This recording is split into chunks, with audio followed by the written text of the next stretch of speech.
Hey everybody, it's Mike Esowich, co-founder of Teaching.com and Edutyping.com, back with another exciting episode of Ask Edutyping, where we field questions from our user audience from all across America, including students as well as teachers and administrators who use our Teaching.com and Edutyping products.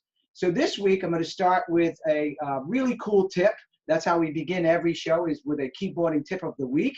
And this one is called the over clubs. And basically what this means is it's a great incentive for your students to try to achieve a higher number of words per minute each week, each month, and throughout the school year. Here's how it works.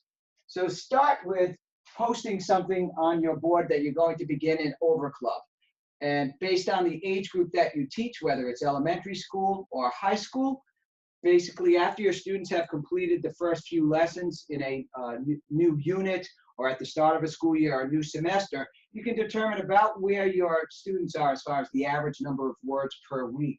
And then what you do is post different numerical intervals, such as 30 or 40 words per minute, and call it the over 30 club, the over 40 club, etc. Younger students, you'll probably start with the over 10 club or the over 5 club. And the number stands for words per minute.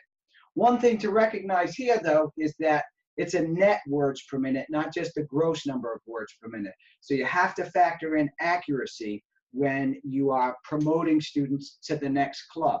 And you can come up with different ways of rewarding students. You could give them a lollipop when they reach the over X club, whatever that number may be, or you could provide them with some type of a sticker, or maybe even a certificate that you create using Microsoft Word or Microsoft Publisher.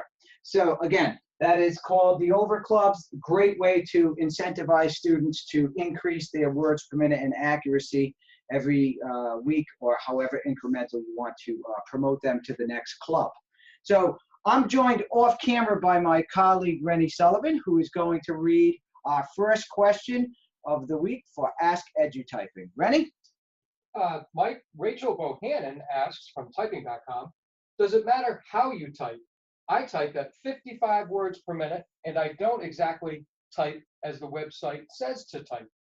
Great question, Rachel. And we do get this type of question from students and teachers all the time, is that, I'm pretty efficient, not following the traditional methodologies that we introduce in our software. According to, standards that we've set over time from statistics and data, and having taught keyboarding for years, keeping your hands anchored on the home row key is definitely a tried and true proven effect to increase your words per minute.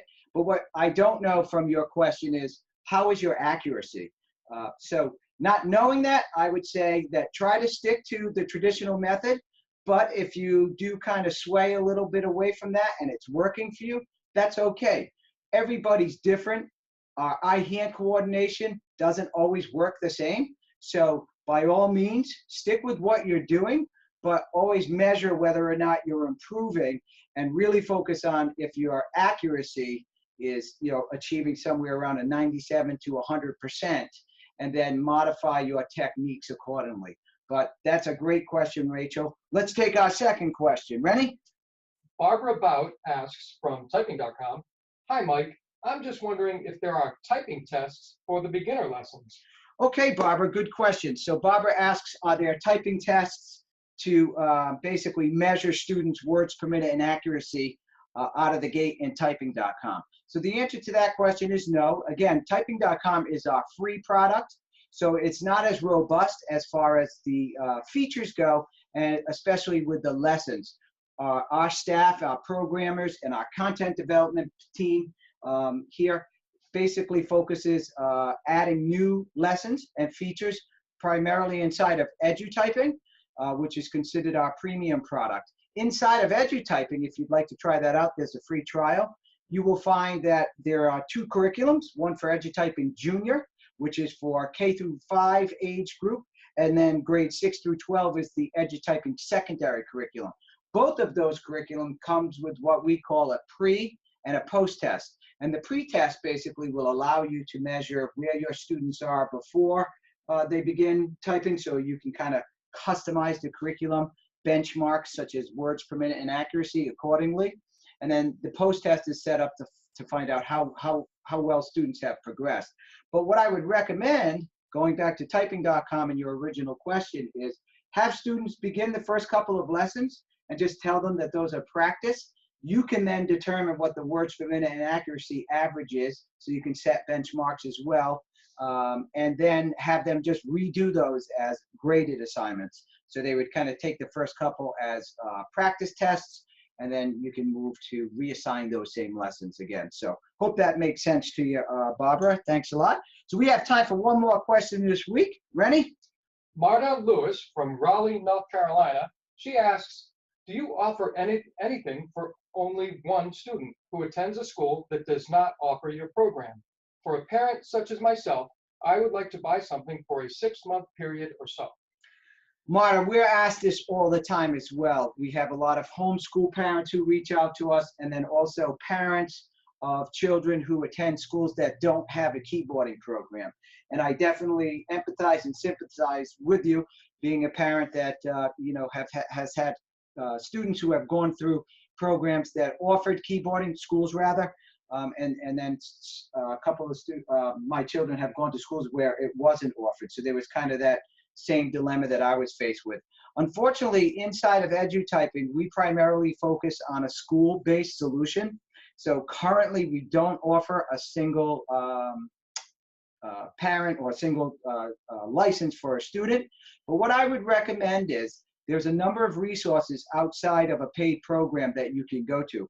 Number one, you can sign up for our free trial, and you would become the teacher and your child would become the student. That'll give you access for 30 days, although I don't know if that's really gonna solve your problem. The other recommendation is that I would take a look at Amazon and do a search on keyboarding textbooks.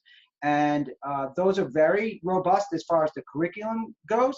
They're sold for different age groups, and your child can practice kind of offline. It's not a web-based model. So the disadvantage there is you won't have automatic grading and all of the games and the additional benefits that an online program like EduTyping would offer to you. So hope that helps, Marta. And that's all we have time for this week, folks. But remember to submit your questions. If we don't get to them on air, we'll definitely respond to you via email. And you can also submit questions by reaching us through our blog on edutyping.com, as well as hashtag at Facebook, Twitter, and Instagram. So I'll see you next week with the next show of Ask EduTyping.